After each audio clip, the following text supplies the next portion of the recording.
Okay, so here's that final stage of just the basic external rotation drill and how to take that from the bare bones, add a little bit of difficulty to it, and now turn it into more of an applicable motion to something we may be doing in daily life. And this drill that I'm about to show you mimics things like weightlifting, of course, lifting over your head. It includes things like push-ups, even if you're trying to pull the ground apart.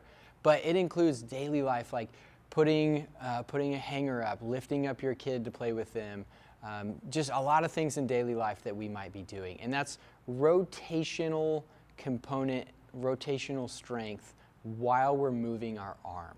So in the last drill, nothing was moving except for rotation.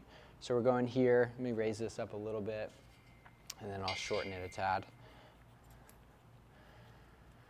So last drill is this, right? Well, now what I want to do is I actually want to get into this externally rotated position, and now I'm going to press overhead. And this feels a little bit awkward to some people if they don't have good shoulder blade movement, which we'll work on that as well. But all I'm doing right here is the band is trying to pull me into internal rotation, or more simply, it's trying to pull me out of external rotation. And I am working on staying in external rotation the whole way up, okay? So you can do that out here. If somehow or for some reason that's pinchy, then you can even turn this way, pull into external rotation, and do a press this way. Same concept. My body is wanting to go out of external rotation because the band's pulling me that way. I'm pulling into external rotation and then pressing.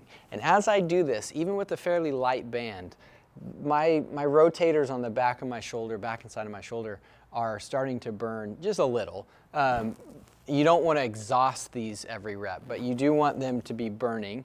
And so I'm starting to feel that already. You can see I'm not going through a crazy range of motion. This doesn't have to be that complicated. But again, a lot of times what you'll see in a typical clinic or in the gym is somebody will get here and they'll go out to the side and then they'll do some of these, and then they might do this. And those are all great drills, assuming you're actually firing your external rotators. But most of the people who come in here, even if they've been doing those drills for months, we teach them the basic. All of a sudden their shoulders on fire because they're finally firing those muscles. Then as they get good at it, we start putting them through these drills and they get a lot harder. It's the exact same drill. It is still a basic drill, but basics are the basics for a reason. If you get really good at them, they translate really well into life, into sport. So try all three phases of this for external rotation. If your pain isn't gone, then maybe look at how your shoulder blade moves as well and some of that pulling strength, and check out some of our videos on that.